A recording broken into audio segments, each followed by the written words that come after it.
Hey, welcome back to the program. Nice to have you with me. If you haven't already done so, please subscribe. Takes just a second.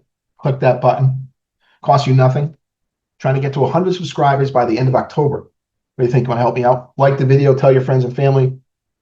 I want to check in real quickly on Ukraine, Russia. President Trump's effort to bring about peace between the two nations. Meeting with Vladimir Putin, President Putin from Russia tomorrow in Alaska to discuss possibilities such, and based on reporting out of Russia, looks like the Russians want to talk about nuclear weapons proliferation. The main purpose of the meeting, of course, is to try to find a way to bring peace between Russia and Ukraine and end that war. This is not a very complex equation that we have before us. There are not many options here. Ukraine, of course, led by Zelensky, says the war can only end when Ukraine has all of its territory back. They took over the Crimean Peninsula in 2014 during the Obama administration. And since the start of the war in 2022, Russia has control of Donetsk, Kherson, Luhansk, Zaporizhia, southeast Ukraine, and Crimea. They have their land bridge now from Russian territory to Crimea, which I think was their ultimate goal there. And so according to Zelensky, this war can only end when Russia is removed from all of those areas of Ukraine, including Crimea. Zelensky is unwilling to give up any territory in order to find peace with Russia. Claims they can't do so constitutionally. We have to amend the Constitution in order to end the war. Russia, of course, would like to have all those areas locked in. We have them, we're not giving them up. And quite honestly, quite obviously, they like all of Ukraine. Ukraine has been able to do so well against Russia since October 2022 because of primarily the United States, money and material. Europe has helped along, of course, but at a fraction of the level the US has. Hundreds of billions of dollars in aid. We have depleted our own war stocks, weapons material, jeopardizing our own national security to help Ukraine. Biden administration bent over backwards to help that guy. Trump is still doing so. He's been a little taco on this. Threatens to cut off weapons, threatens to cut off money, then doesn't. It's a quandary, to be sure, because without the US, there's really no substitute. All of the European Union, all of the rest of NATO is not a substitute for what the US can do. And so how does Zelensky get back southeast Ukraine and Crimea without the US? They absolutely cannot do it on their own. Say the European Union, NATO, and the US all stop supporting Ukraine. It's over. Russia can take the whole place. How about when the US backs out and leaves it to the EU and the rest of NATO? Ukraine, Zelensky would have an opportunity to stall, to stop, to hold back Russia. But absent boots on the ground from NATO, from the US, there's no way Zelensky is pushing Russian forces out of southeast Ukraine and Crimea. Just not going to happen. And I know for one, as one US citizen, I do not want our soldiers fighting in Ukraine against Russia. Putin is not going to be willing to give up the territory it has already fought for. And that's domestic politics. That's self-preservation. Go to war for nearly 3 years, lose millions of soldiers dead and wounded, being exposed as a paper tiger in terms of its ability to compete with the US and or China, poor military tactics, poor quality of military equipment, the attacks on the homeland. Russia, Putin cannot tolerate that. Putin does not want to go to his citizens and say, we got nothing in the end. We're back at our original borders from, say, 2014. Remember, from 2014 to 2022, there was fighting going on in Donetsk and Luhansk. Just wasn't as formal as it was as of October 2022. And so the question becomes, where will the line be drawn for land given up to Russia? How many more people are going to have to die? Ukraine keeps some stats that they publicize regularly. And I put them up here on the screen. You can see this on their Reddit page, Reddit Ukraine. And this is maybe a little biased. We don't have a lot of good information coming out of Russia in terms of dead and wounded, material lost. But Ukraine keeps a tabulation. They claim over 1 million Russians have been wounded or killed. There's got to be easily over 500,000 Ukrainian soldiers wounded or killed. Hundreds of thousands of Ukrainian citizens displaced, thousands killed, devastation of cities, destruction of infrastructure.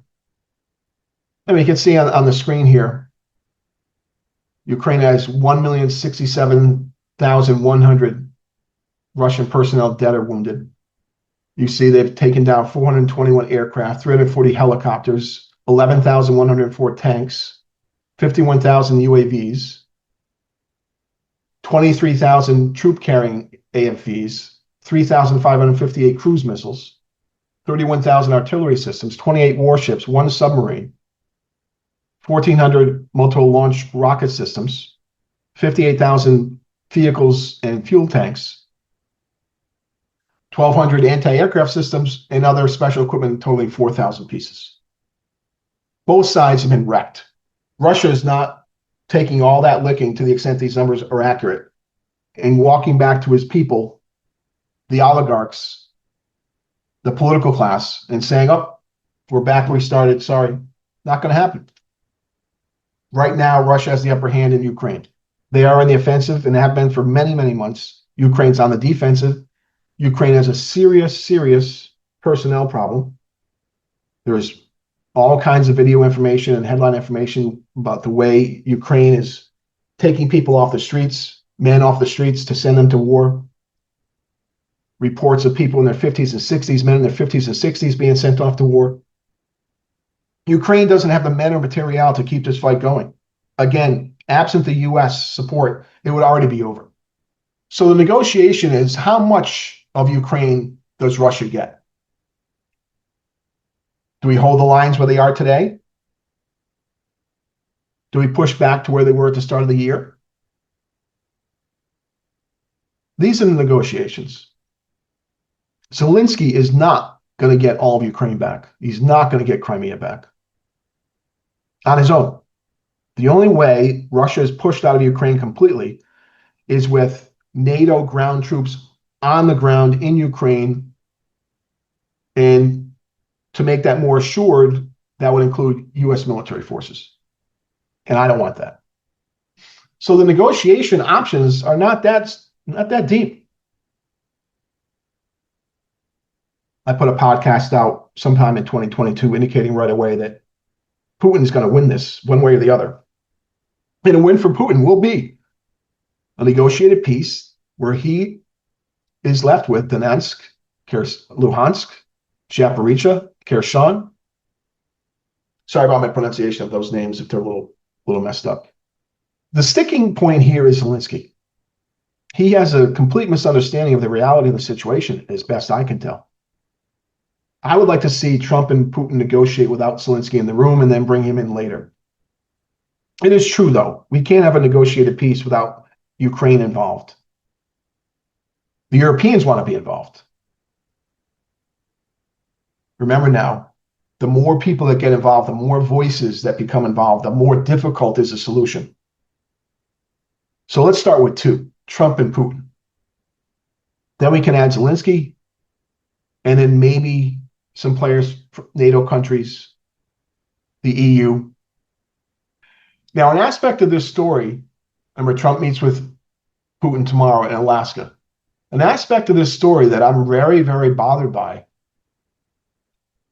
is news coming out today that President Trump is considering giving Russia access to resources in Alaska, natural resources, minerals, presumably, rare earth minerals, probably, maybe, oil, gas.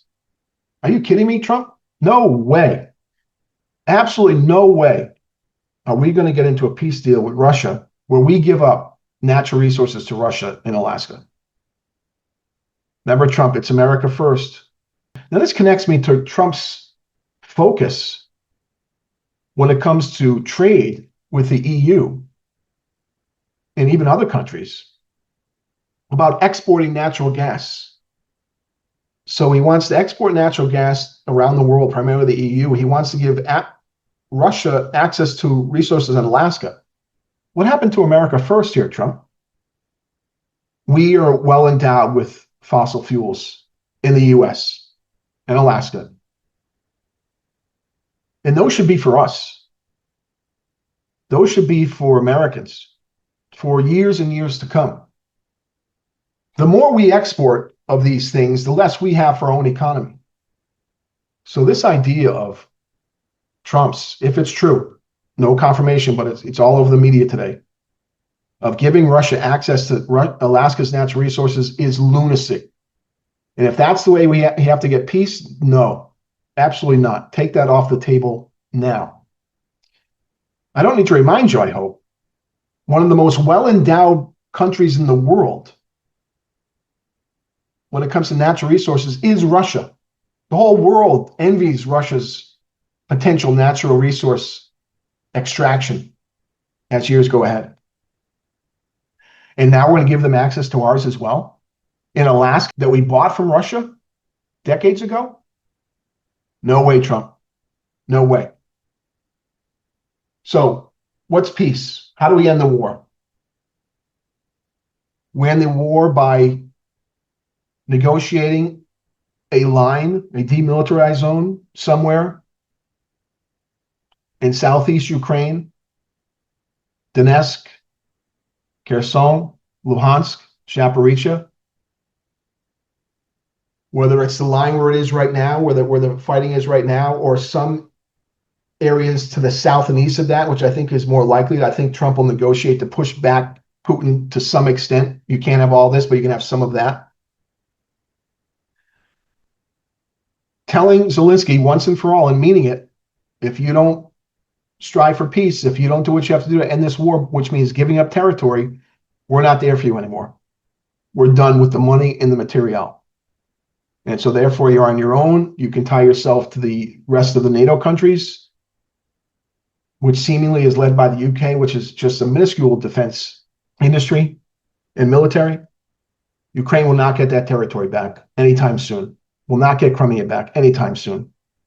And that whole region, that whole area for hundreds of years has gone back and forth. The history is mixed. Who claims what to what region? Who claims ownership? Who claims history? But that's it. That's a simple solution.